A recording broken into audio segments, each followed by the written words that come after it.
Now, in the history of Hollywood, there's some great legs. There's Sid Charisse, and there's Betty Grable, and there's you. Did those legs ever grow up? Yes, I bulked out a little, yes, yes. But you got jobs early on, not for your voice or your good looks, but for your legs. When I auditioned for the first job in the West End, Come Blow Your Horn, I had to go and see this impresario, Bernard Delfont, because he said he'd never heard of me and wanted to know why I would be right for this role. So the director sent me along and told him that I would physically be very good because my legs looked good, and I didn't know what he was talking about. I mean, so I went and saw Mr. Delfont, and I walked in, and he said, he was smoking a big cigar, sitting behind his desk, and he said, "All right, Michael," he said, "drop your trousers." And I thought, you know, my mother had warned me about this, and never to do anything like that in show business. And so I said, well, he said, "Come on, I got to see those legs." So he had a very good reputation, so I thought I'd risk it. So I undid my trousers, and gingerly I put them down on my ankles and stood there like, you know, sort of stripper looking for a job. Except I did it very quickly, you know. I just shot. And he said, "My God," he said, and took 3 more puffs. He said, I said, "Well, comedically," I said, "they're, you know, looking down," I said, they're, you know, they're quite good." He said, "Comedically? They're bloody marvelous comedically." Slightly stronger language than that, but, and so I pulled my trousers back up again, and I got the role. And went home and told my mother, and she said, "How did you get the part?" I said, "I had to drop my trousers." And a funny thing happened on the way to the Forum. Again, you got it because of the legs? Well, no, no. Yes. No, I didn't. Well, yes, they did have a song about, there was a song, but it was sarcasm, saying, "You've got lovely legs," the girl said to me, and I've got this little short skirt I'm wearing, because it was a sort of send-up of Roman times. I had to spend 3 months in that little short toga. Walking around the set, I looked so foolish. Wonder I ever got a girlfriend in my life. We see you dancing with Barbra Streisand, of course, in Hello, Dolly. Yes. She has a reputation, rightly or wrongly, for being difficult, for being a bit precious. How did you get on? We got on very, very well together. Yes, You're a good dancer, aren't you?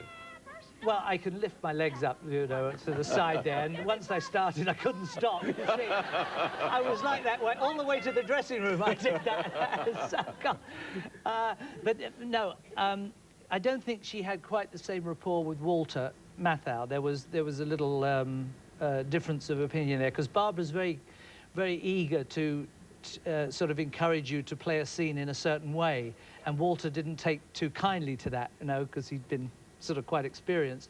So fairly early on, I mean, there's a scene that it's at the end of the film. I think we've got that. You've got it? I think so. Where yes, they're going down, this is the climax where they're going to get married.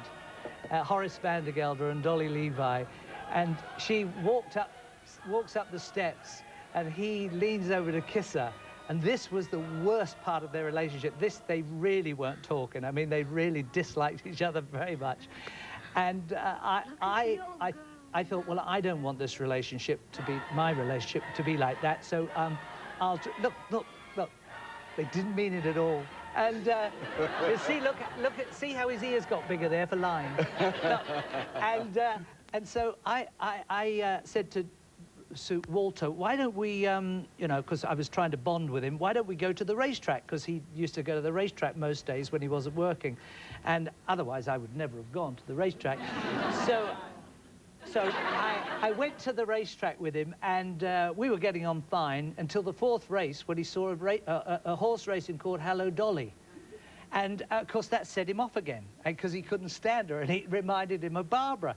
So I said, well, please. I said, "It doesn't matter." I said, he said, "I'm not." I said, "Why don't we bet on it?" He said, "No, I'm not betting on that son of a mare," I think it was. And so I said, "Well, we ought to. It's a 60-to-1 outsider. We should put just something on." "I'm not touching that horse."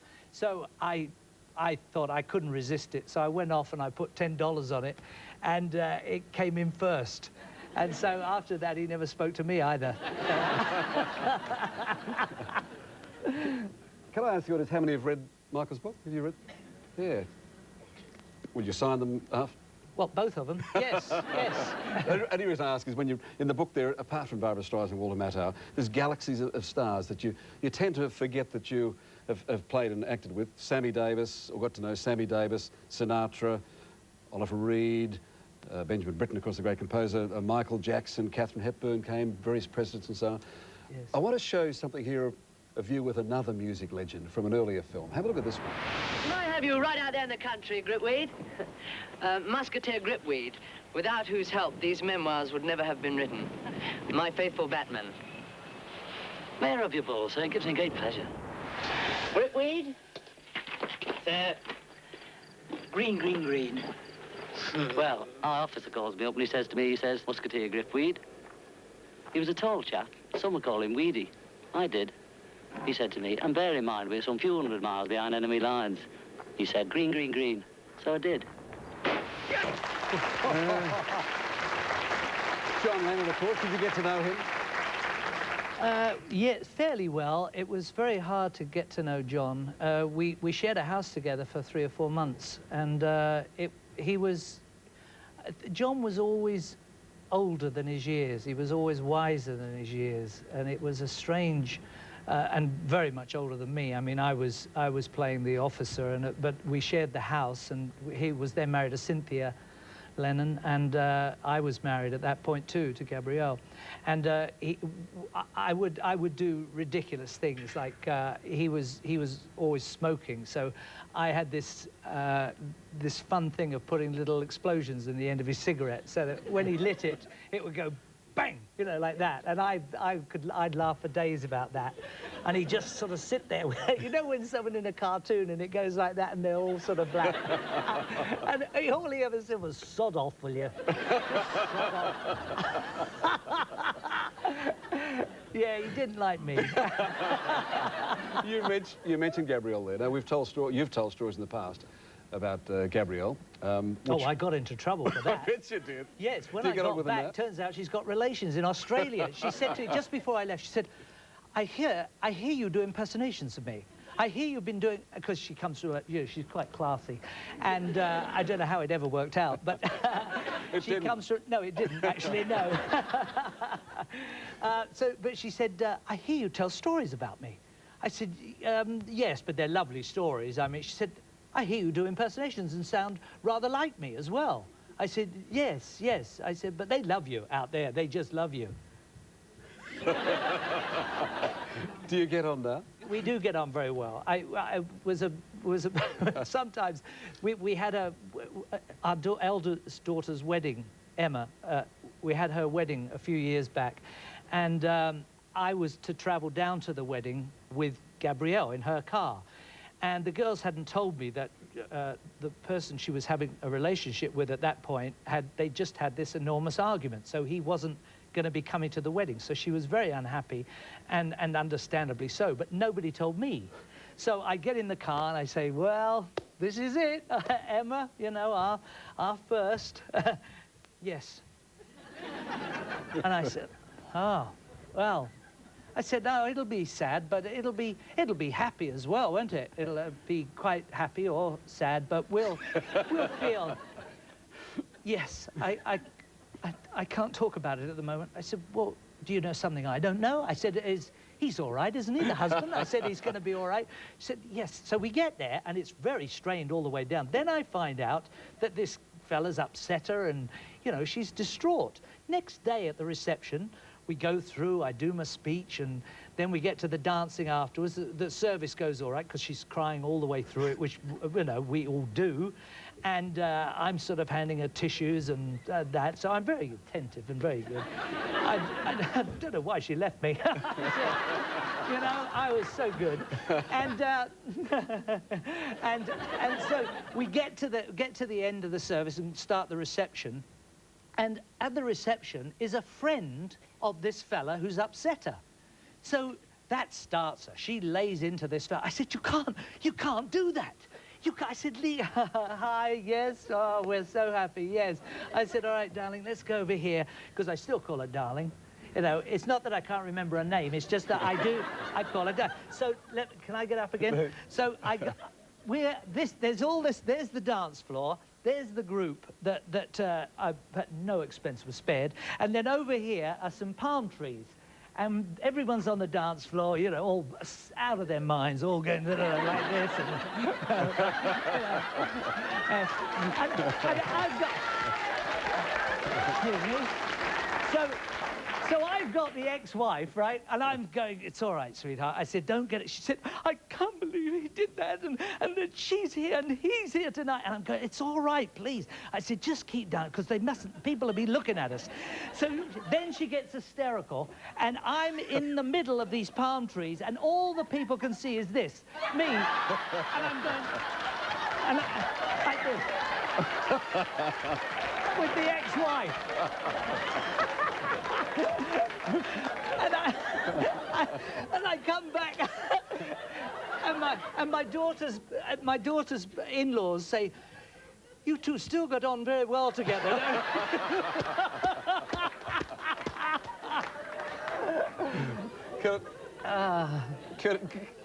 Can I ask you why you set Sarah Brightman on fire?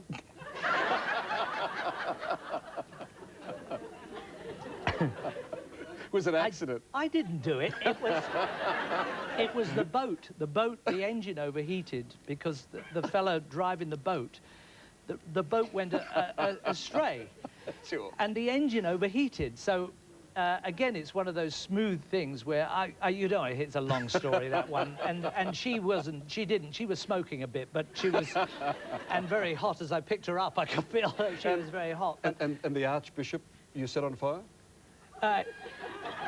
Yes, well, that was yes. I don't think the church ever admit that they fire somebody, but I was, or not fire, but sack. And I was an altar boy in my early years, and suddenly there was an outbreak of flu, and there were only 2 of us left for this big Easter Day service. And so 2 altar boys, usually there's, you know, it's a mob scene there.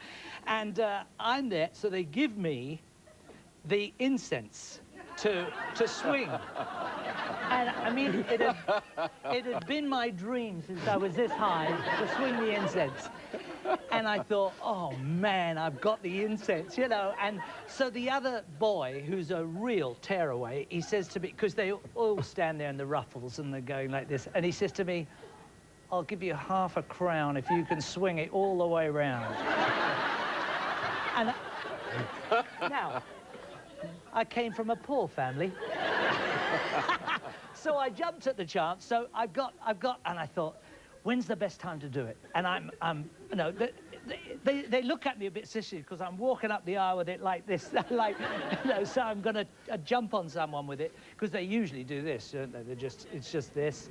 But I had it in front, and I wanted to do a complete 360. So just as people are gonna confess, they put their heads forward, right?